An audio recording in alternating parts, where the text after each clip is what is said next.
Misogynist CEO demotes woman for speaking up, then discovers her secret identity. The sound of polished leather shoes clicking against marble echoed through the sleek corridors of Stanton Enterprises headquarters. The atmosphere was tense, as it always was before a board meeting. Lila Evans adjusted her blazer and gripped her folder tightly, her mind racing through the final points of her presentation. Today, she would speak up, no matter the consequences. The boardroom was spacious, its walls lined with glass that reflected the morning sunlight. At the head of the table sat Victor Stanton, the company's CEO, a man whose reputation for arrogance and ruthlessness preceded him. Victor was in his mid-50s, with graying hair slicked back and a tailored suit that screamed power. He exuded an air of confidence that bordered on condescension. The rest of the board members filed in, their expressions a mix of apprehension and disinterest. Lila took her seat near the middle of the table, her hands steady despite the growing knot in her stomach. "Let's get started," Victor said, his voice sharp and commanding. "We have a lot to cover, and I don't have time to waste." The meeting began with updates from various departments, each one met with Victor's dismissive comments or curt nods. Lila waited patiently, her turn approaching. When the moment finally came, she straightened her posture and cleared her throat. "Mr. Stanton," she began, her voice firm but respectful. "I've been analyzing our current expansion strategy, and I believe there's a better approach that could increase revenue while improving employee satisfaction." Victor barely glanced up from his phone. "Employee satisfaction?" he repeated, his tone dripping with disdain. "This is a business, Ms. Evans, not a charity." A few chuckles echoed around the table, but Lila didn't falter. "I understand that, sir. But happier employees lead to higher productivity. My proposal outlines a way to—" Victor raised a hand, cutting her off. "Let me stop you right there. We're already seeing growth under the current strategy. There's no need to fix what isn't broken." "With respect, sir," Lila pressed, "the data shows—" "I've made my decision," Victor snapped, his voice rising. He leaned forward, his cold eyes locking onto hers. "Your job is to follow directions, not question them." The room fell silent. Lila's cheeks burned, but she refused to look away. Victor held her gaze for a moment longer before leaning back in his chair, a smirk tugging at the corner of his mouth. "Moving on," he said, dismissing her entirely. Lila clenched her fists under the table, swallowing the retort that threatened to spill out. She spent the rest of the meeting in silence, her mind churning with frustration and determination. Later that afternoon, Lila sat at her desk, staring at the email that had just landed in her inbox. The subject line read, Department Reassignment. Her heart sank as she opened it. "Effective immediately, you will be reassigned to the Internal Operations Division. Please report to your new supervisor tomorrow." The message was short and impersonal, but its meaning was clear. She had been demoted. Lila leaned back in her chair, her jaw tightening. Victor hadn't just silenced her, he'd punished her for daring to speak up. Anger bubbled within her, but beneath it was a spark of resolve. She wasn't going to let him win. That evening, Lila sat in her small apartment, a modest space filled with warm lighting and personal touches. She opened her laptop and pulled up a folder she hadn't accessed in months. Inside were documents, emails, and spreadsheets, evidence she had quietly gathered during her time at Stanton Enterprises. Victor Stanton was more than just a misogynistic CEO. He was corrupt, using his position to line his pockets while exploiting employees and cutting corners. Lila had taken the job at Stanton Enterprises not for the paycheck but for the opportunity to expose the truth. Her fingers hovered over the keyboard as she considered her next move. Victor thought he had silenced her, but he had only fueled her determination. It was time to put her plan into motion. The following day, Lila reported to her new department. The Internal Operations Division was located in the basement of the building, far removed from the sleek offices of the executive floor. The space was cramped and poorly lit, a clear demotion in both status and environment. Her new supervisor, a kind but timid man named Greg, welcomed her with an apologetic smile. "I'm sorry about all this," he said quietly. "We don't get many transfers from upstairs." "It's fine," Lila replied, her tone neutral. "I'll make the most of it." Over the next few days, Lila immersed herself in her new role, using the change in scenery to her advantage. While the move was meant to isolate and humiliate her, it gave her access to a treasure trove of internal documents that she hadn't been able to reach before. She worked quietly and efficiently, gathering everything she needed without drawing attention to herself. Meanwhile, Victor continued to bask in his perceived victory. At a company event later that week, he addressed the employees with his usual pompous bravado. Stanton Enterprises is thriving because of strong leadership and decisive action, he declared, his voice carrying across the room. We don't tolerate mediocrity, and we certainly don't tolerate insubordination. Lila stood at the back of the room, her arms crossed as she watched him. His words were met with polite applause, but she could see the tension in some of the employees' faces. They didn't dare speak out, but their dissatisfaction was palpable.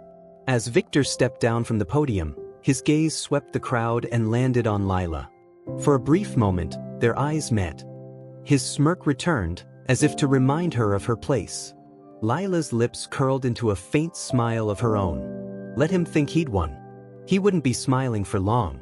Lila leaned over her laptop late into the night, the dim glow of the screen reflecting in her determined eyes. Her fingers moved rapidly across the keyboard, pulling together years of evidence into a cohesive report. Financial statements, internal emails, and whistleblower accounts painted a damning picture of Victor Stanton's leadership. What was once scattered information was now taking shape as a comprehensive case that would leave no room for doubt. She paused for a moment, glancing at the clock. It was nearing 2 a.m., but she felt no exhaustion, only focus.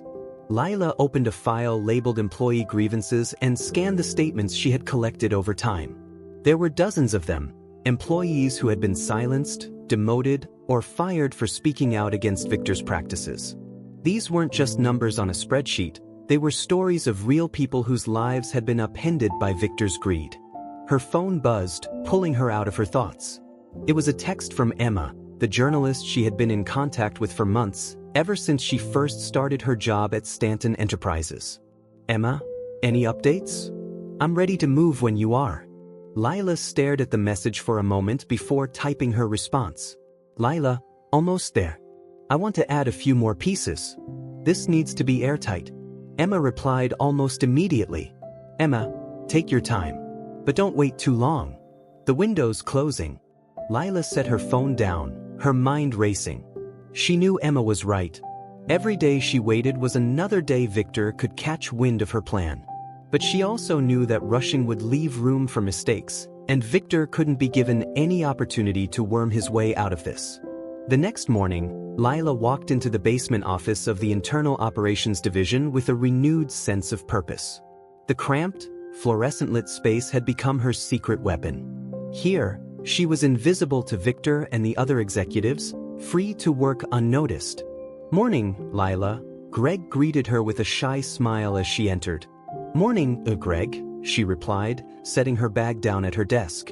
As she logged into her computer, Greg hesitated nearby, fidgeting with a stack of papers. Finally, he cleared his throat. Lila, can I ask you something? She looked up, curious. Of course. Greg glanced around to make sure no one was listening, then leaned closer.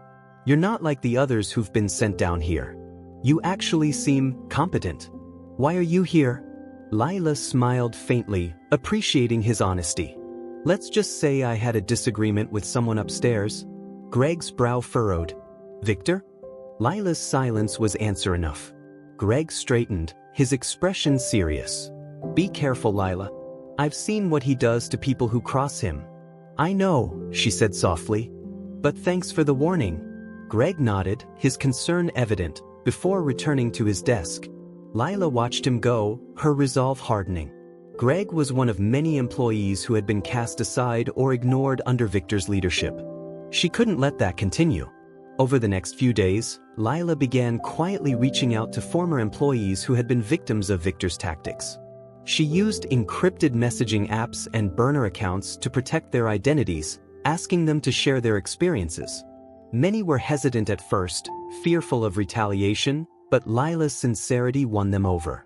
One former employee, a woman named Sarah, shared a particularly damning story. She had been a high-performing manager until she reported a case of harassment by one of Victor's close allies.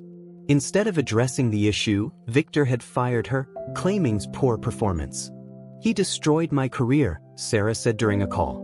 Her voice was filled with bitterness, but also relief at finally being heard. "I've been waiting for someone to take him down." "You're not alone," Lila assured her. "Your story matters. And I promise we'll make sure the world hears it." Meanwhile, Victor continued to operate as though he were untouchable. At every board meeting, he dismissed dissenting voices, made backhanded comments about female employees, and doubled down on his toxic strategies. The board members, most of whom were too afraid to challenge him, went along with his decisions. But cracks were beginning to show. During one meeting, a senior board member, Mr. Hargrove, raised concerns about the company's declining employee retention rate. "We've lost 15% of our workforce this quarter alone," he pointed out. "If this trend continues, it's going to affect our bottom line." Victor waved him off. "Employees are replaceable, Hargrove. We'll hire new ones." "Replacing employees costs money," Hargrove pressed. "And our reputation as an employer is taking a hit. We need to address this." Victor's jaw tightened, and he leaned forward, his voice low and menacing. "Are you questioning my leadership, Hargrove?" The room fell silent. Hargrove hesitated, then shook his head. "Of course not." Victor leaned back, satisfied. But Lila, watching from her seat at the far end of the table, noticed the flicker of doubt in Hargrove's eyes.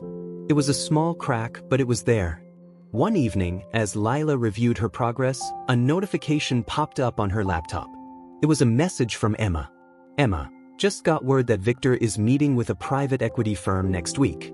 He's looking to secure funding for a major expansion. If this goes through, he'll have more power than ever." Lila frowned, her fingers tightening on the keyboard. This was worse than she thought. If Victor secured that funding, it would solidify his position and make it even harder to hold him accountable. She typed back quickly. "Lila, we need to act before then. I'll finish the report tonight." Lila worked through the night, refining the report until it was flawless. She included everything: financial fraud, harassment allegations, employee mistreatment, and whistleblower accounts. Every claim was backed by evidence, leaving no room for doubt or denial. When she was finished, she sent the report to Emma with a simple message: "It's time." Emma responded immediately. "Emma, I'll distribute this to every major outlet by morning. Get ready for the fireworks." The next day, Stanton Enterprises was rocked by a media storm. Headlines screamed about corruption, fraud, and abuse under Victor Stanton's leadership. Employees flooded social media with their own stories, emboldened by the coverage. Victor's phone rang incessantly as he tried to manage the fallout. His usually confident demeanor was gone, replaced by frustration and anger. He called an emergency meeting with the board, pacing the room as he ranted. "This is a smear campaign," he shouted.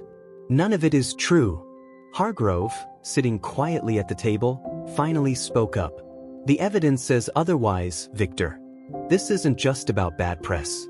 It's about the integrity of this company." Victor glared at him. "Integrity? Don't lecture me about integrity, Hargrove. This is my company, and I'll run it however I see fit." "Not for much longer," a voice said from the doorway.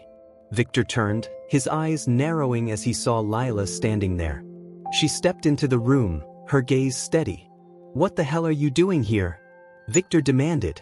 Lila smiled faintly. "Just watching the empire crumble." Victor's face twisted with rage, but before he could respond, the door opened again. Two men in suits entered, identifying themselves as investigators from the Securities and Exchange Commission. "Mr. Stanton," one of them said, "we need to have a word." Victor's jaw dropped as the investigators approached him, their presence commanding. The board members exchanged glances, their earlier silence now replaced with a growing sense of rebellion. Lila stepped back, watching as Victor was led out of the room. The man who had once seemed untouchable was now exposed for what he truly was. Victor's face was pale as the SEC agents led him out of the boardroom. The rest of the board members sat frozen, their expressions a mix of shock, relief, and, for some, quiet satisfaction. Lila stood in the doorway, her presence commanding as she watched the man who had once loomed over her fall from power. The silence in the room was deafening, broken only by the sound of Victor's hurried footsteps echoing down the hall. Finally, Mr. Hargrove cleared his throat and turned toward Lila. "Ms. Evans," he began cautiously, "what exactly is going on here?" Lila stepped fully into the room, her gaze sweeping across the board members. "What's going on is accountability," she said firmly. "Victor Stanton has spent years abusing his power, exploiting employees, and engaging in illegal activities. Today, the world found out." Hargrove leaned back in his chair, exhaling deeply. "And you're the one behind all this?" Lila didn't flinch. "Yes. I came here to uncover the truth and make sure it couldn't be buried any longer." Another board member, a woman named Linda, spoke up. "You've done a great service to this company, Lila. But with Stanton gone, we have a crisis on our hands. The media, the investors, everyone's going to be watching how we handle this." Lila nodded. "That's exactly why we need to take this opportunity to rebuild. To show the world that Stanton Enterprises isn't defined by one man's corruption. We can do better. We must do better." Linda exchanged a glance with Hargrove, who nodded slowly. "You're right," he said. "But the board will need to decide on the next steps, including appointing an interim CEO." Lila's expression remained steady, but inside, she felt a spark of hope. This was the moment she had been waiting for, a chance to influence the company's future for the better. In the days that followed, Stanton Enterprises was thrust into the spotlight. News outlets dissected the scandal, detailing Victor's financial fraud, employee mistreatment, and unethical business practices. Former employees came forward with their stories, amplifying the outcry. Social media was flooded with hashtags like #JusticeAtStanton and #Exposed. Inside the company, the atmosphere was tense but hopeful. With Victor out of the picture, employees began to speak more freely, sharing their ideas and concerns without fear of retaliation. The board, under pressure from the media and shareholders, worked tirelessly to stabilize the company's reputation. Lila continued to operate quietly but effectively, using her position in internal operations to monitor the company's progress. Though she had taken down Victor, she knew her work wasn't over.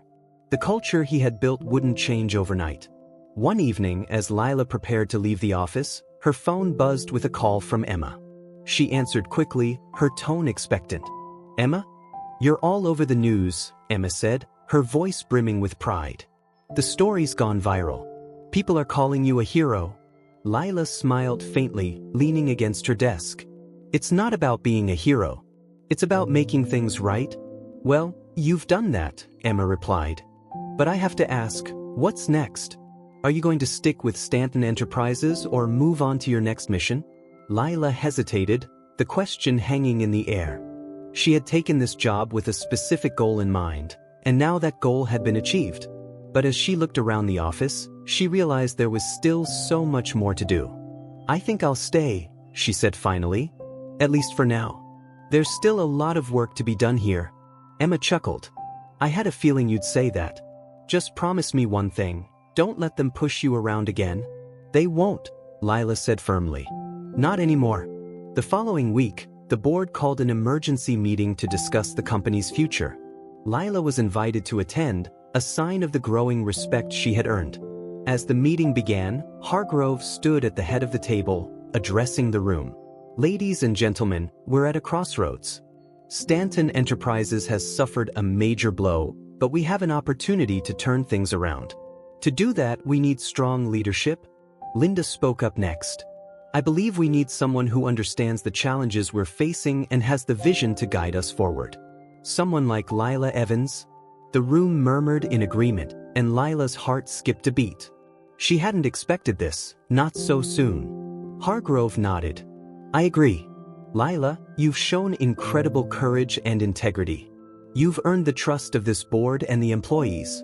Would you consider stepping into the role of interim CEO?" Lila hesitated, the weight of the offer sinking in.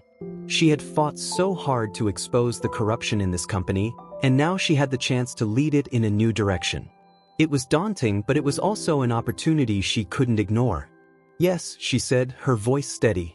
I'd be honored. The room erupted into applause, and for the first time in weeks, Lila felt a sense of true accomplishment. She had gone from being dismissed and demoted to being the leader Stanton Enterprises needed. Lila wasted no time implementing changes. She introduced policies to protect employees from harassment and retaliation, created programs to support professional growth, and established a system for reporting unethical practices anonymously. The employees responded positively, their morale improving as they saw the company transforming before their eyes. Meanwhile, Victor's downfall continued to unfold. He faced multiple lawsuits and criminal charges, his name becoming synonymous with corporate greed and corruption. For Lila, knowing he was being held accountable was the closure she needed. One afternoon, as Lila sat in her new office overlooking the city, Greg from Internal Operations knocked on her door. "Come in," she called, smiling as he entered. Greg looked nervous but determined. "I just wanted to say, thank you. For everything you've done. It feels different here now. Better." Lila's smile widened. "That means a lot, Greg. But this is just the beginning. We have a long way to go." Greg nodded, his confidence growing. "If there's anything I can do to help, let me know." "I will," Lila said. "And thank you, Greg. People like you are the reason I fought so hard." As Greg left, Lila leaned back in her chair, a sense of peace settling over her. She had faced immense challenges and come out stronger. And while there were still battles to fight, she knew she was ready. In the weeks that followed, Stanton Enterprises began to rebuild its reputation, not as a symbol of corruption but as a company committed to ethical practices and inclusivity.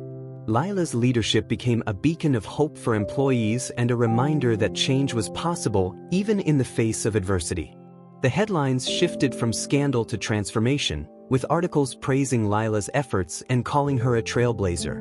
But for Lila, the real victory wasn't in the headlines. It was in the quiet moments when employees felt valued, when their voices were heard, and when they knew they were part of something better.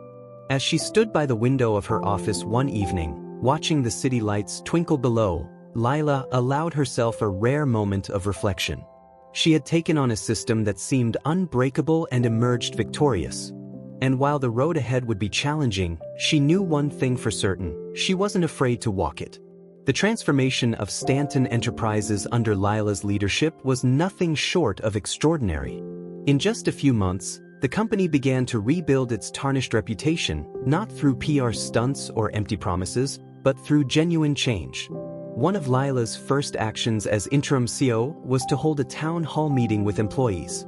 She stood on the stage in the company's largest auditorium, addressing a crowd of hundreds. For many, this was the first time they'd seen a leader at Stanton Enterprises speak with humility and sincerity. "Good morning," Lila began, her voice steady but warm. "I know the past few months have been difficult for all of us. Many of you have faced challenges, injustices, and frustrations that should never have been part of your experience here. For that, I want to say, I'm sorry. But today is about moving forward." She paused, her gaze sweeping across the audience. "I didn't take on this role because I wanted power or recognition. I took it on because I believe in this company's potential to do better. To be better. And that starts with all of you." The room was silent, the weight of her words sinking in. From now on, Stanton Enterprises will prioritize transparency, accountability, and respect. No more silencing voices. No more ignoring problems. Together, we can create a workplace that we're all proud to be a part of. The crowd erupted into applause, the energy in the room shifting from skepticism to hope. For the first time in years, employees felt like they had a leader who truly cared. As the weeks went by, Lila's reforms began to take shape. She established a diversity and inclusion council to ensure that all voices were represented in decision-making. She overhauled the HR department, replacing ineffective policies with systems designed to protect employees and promote growth. And she introduced a profit-sharing program, giving workers a stake in the company's success. The changes weren't easy. Lila faced resistance from some senior executives who were uncomfortable with the new direction. But she stood firm, relying on her growing support among employees and a few key allies on the board. One of those allies was Linda, the board member who had first suggested Lila for the CEO position. Linda became a trusted advisor, offering guidance and encouragement as Lila navigated the challenges of her new role. "You're doing something incredible here," Linda said during one of their meetings. "Don't let anyone tell you otherwise." Lila smiled, her confidence bolstered by Linda's support. "Thank you. That means a lot." Meanwhile, Victor Stanton's fall from grace continued to dominate headlines. He faced multiple lawsuits for financial fraud, workplace harassment, and breach of fiduciary duty. His assets were frozen, and his name became synonymous with corporate greed and corruption. One day, Lila received an unexpected visitor at her office. A receptionist knocked on her door, looking hesitant. "Ms. Evans, there's someone here to see you. He doesn't have an appointment, but he says it's urgent." Lila frowned, glancing at her schedule. "Who is it?" "Victor Stanton." The name sent a chill through her, but Lila kept her expression neutral. "Send him in."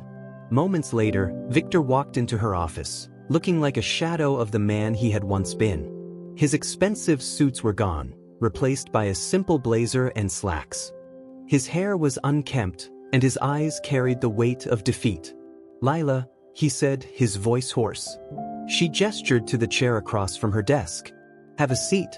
Victor hesitated before sitting down, his hands fidgeting in his lap. "Came to talk? To try to make things right?" Lila raised an eyebrow. "Make things right? After everything you've done?" "I know I've made mistakes," he said quickly. "Big ones. And I know I can't undo the damage. But I've lost everything. My company, my reputation, my family. I don't have anything left."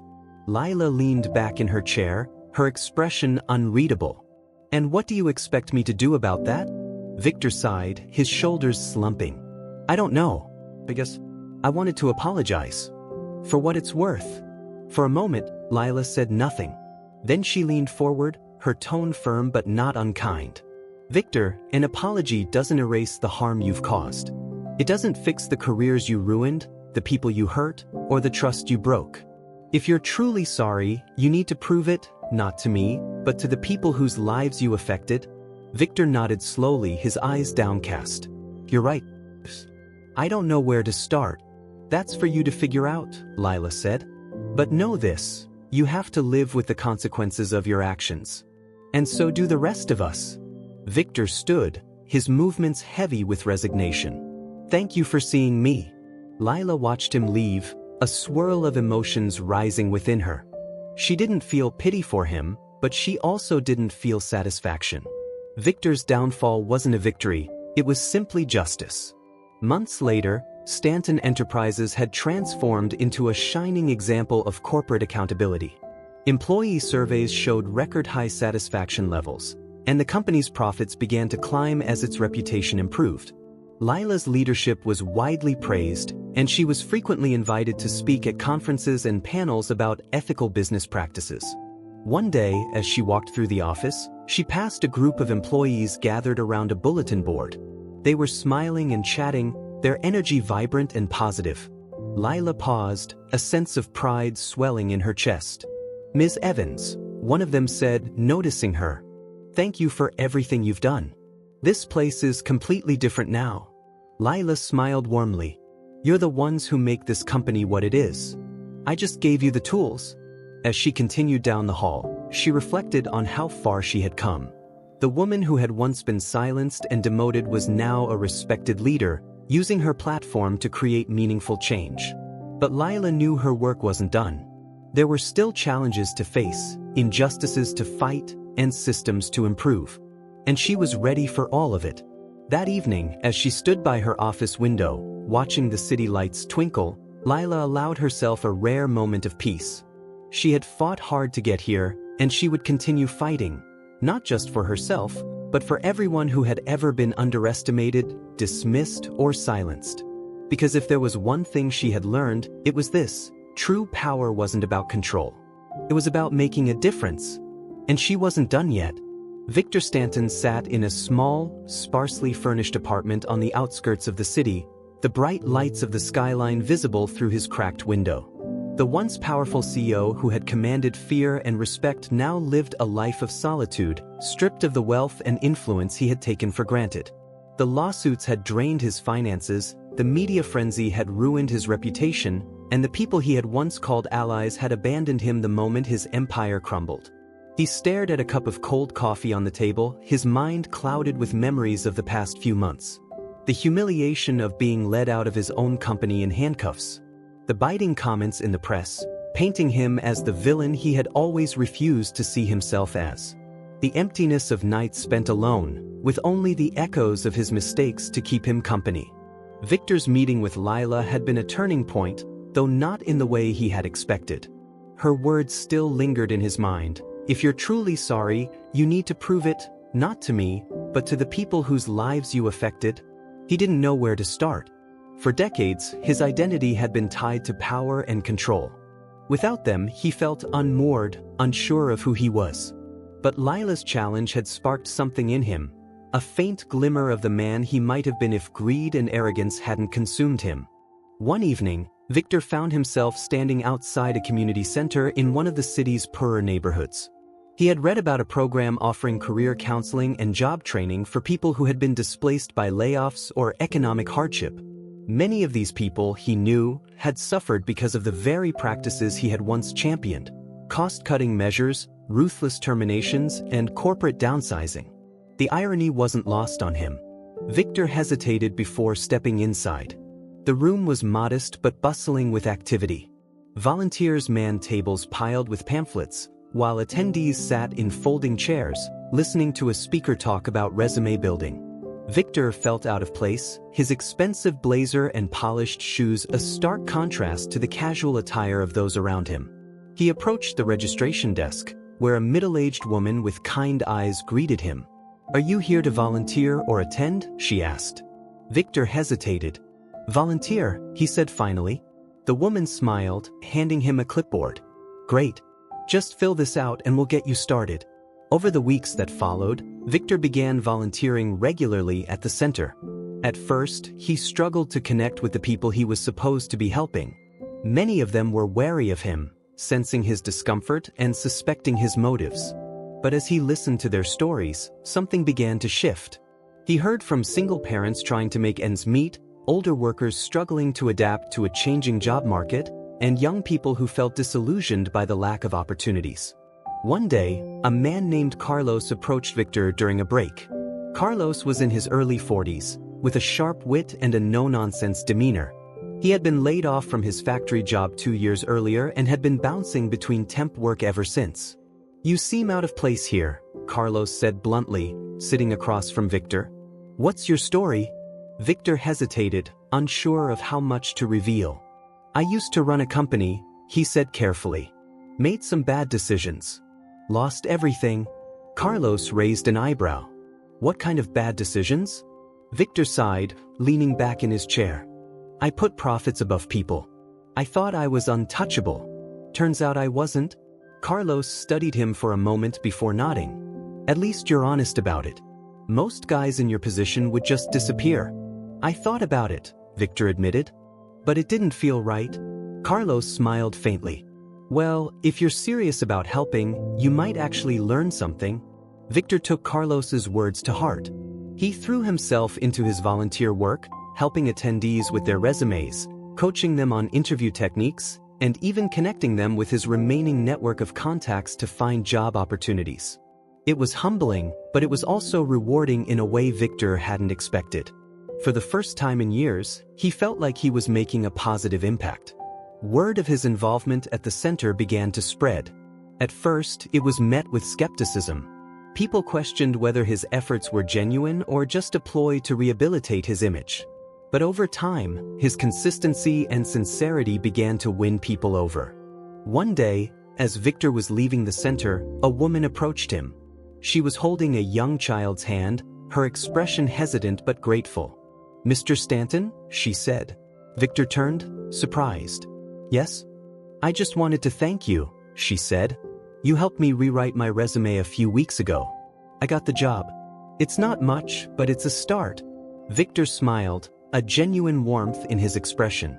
"I'm glad to hear that. You deserve it." As the woman walked away, Victor felt a surge of something he hadn't felt in years: pride. Not the pride of accomplishment or power, but the quiet, genuine pride of knowing he had helped someone. Meanwhile, Stanton Enterprises continued to thrive under Lila's leadership. The company's transformation became a case study in corporate ethics, and Lila was frequently invited to speak at events and conferences. Though she was aware of Victor's volunteer work, she chose not to comment publicly. She had said her piece to him, and now it was up to him to walk the path he had chosen.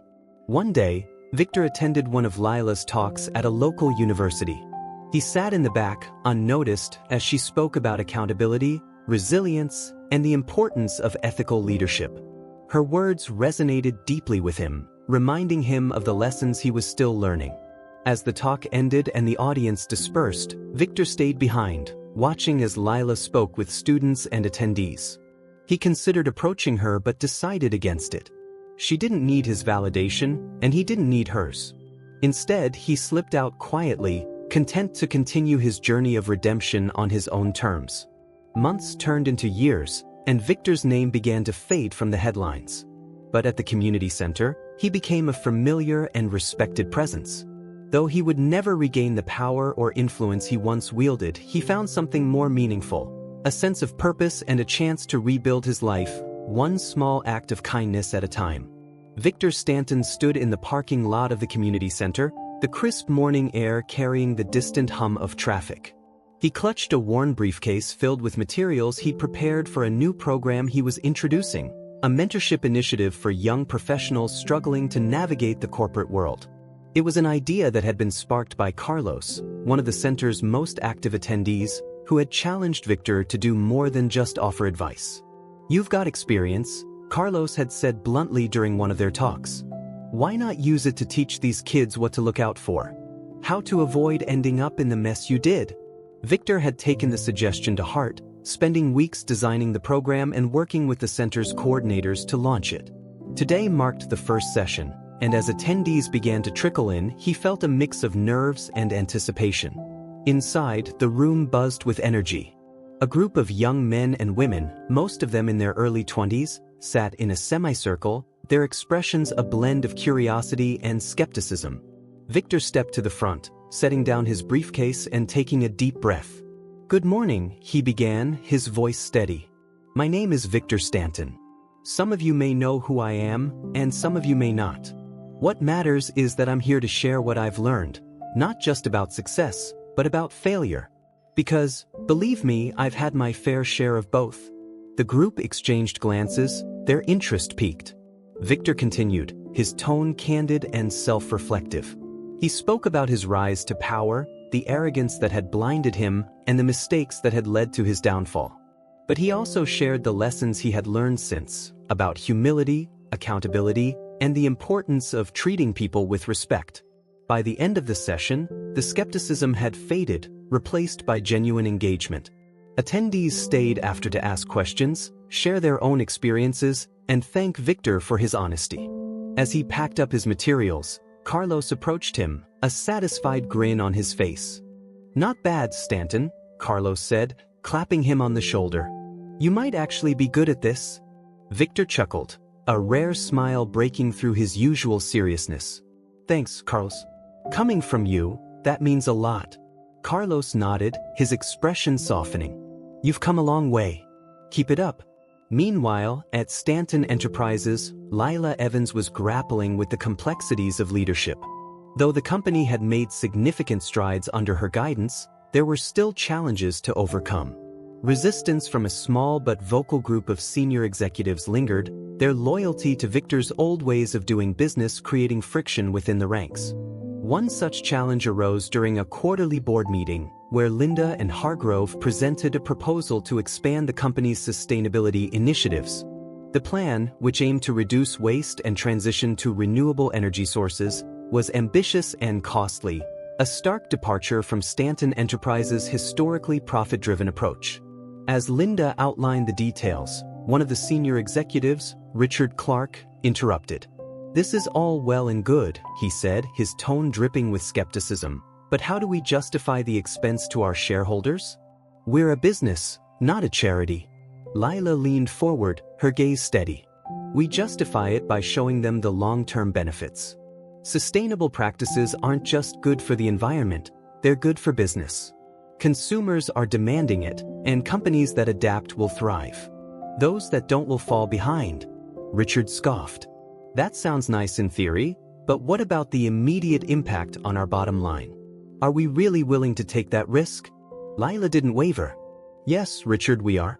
Because this company isn't just about profits anymore. It's about doing what's right for our employees, our customers, and the world we operate in. If that's a risk, then it's one worth taking. The room fell silent. Linda and Hargrove exchanged approving glances, while Richard shifted uncomfortably in his seat. Finally, he nodded begrudgingly. Very well. Let's move forward. After the meeting, Linda pulled Lila aside. That was impressive, she said. You handled him perfectly. Thank you, Lila replied, though she felt the weight of the decision pressing on her. Every step forward felt like a battle, but she knew it was worth fighting. One evening, as Lila sat in her office reviewing proposals, her assistant knocked on the door. Ms. Evans, she said, holding an envelope. This just arrived for you. No return address. Lila frowned, taking the envelope and opening it carefully. Inside was a handwritten letter on plain stationery. The writing was neat but firm, and as Lila read the words, her expression softened. Dear Lila, I don't know if you'll ever forgive me for what I did, and I won't ask you to. But I want you to know that your words have stayed with me. They've pushed me to be better, to do better. I'm working every day to make amends, not because I think it will erase my mistakes, but because it's the right thing to do. Thank you for holding me accountable, even when I didn't deserve it. Victor Stanton. Lila set the letter down, a mix of emotions swirling within her. She hadn't thought about Victor much since his departure, focusing instead on the work in front of her. But his words resonated with her, a reminder of the power of accountability and the possibility of change. She folded the letter and placed it in her desk drawer, a quiet symbol of the impact they had both had on each other's lives. Months later, Victor's mentorship program at the community center had expanded, attracting more participants and gaining recognition from local organizations. One evening, as he prepared for a session, a young woman approached him. She was nervous but determined, clutching a folder filled with papers. Mr. Stanton, she said, I wanted to thank you. Because of your advice, I got the job I was applying for. It's not my dream job, but it's a step in the right direction. Victor smiled warmly. That's wonderful to hear. Congratulations. And remember, every step forward is progress. The young woman beamed, her confidence growing. Victor watched her walk away, a sense of fulfillment washing over him. He had spent so many years chasing power and wealth, only to find true satisfaction in helping others. As he packed up for the night, Carlos joined him, leaning against the table. You know, Stanton, he said, you're starting to make me believe in second chances. Victor chuckled. Me too, Carlos. Me too. Back at Stanton Enterprises, Lila stood by the window of her office, gazing out at the city skyline. The path she had taken had been fraught with challenges, but she had emerged stronger, more determined, and more capable than ever. The company was thriving, not just financially, but as a community of people working toward a shared vision. As she turned back to her desk, she noticed the letter from Victor peeking out from the drawer. She pulled it out, rereading the words, and allowed herself a small smile. Redemption wasn't about erasing the past, it was about building a better future. And in that, they had both succeeded. Lila placed the letter back in the drawer and closed it gently. There was still work to be done, but for the first time in a long time, she felt at peace.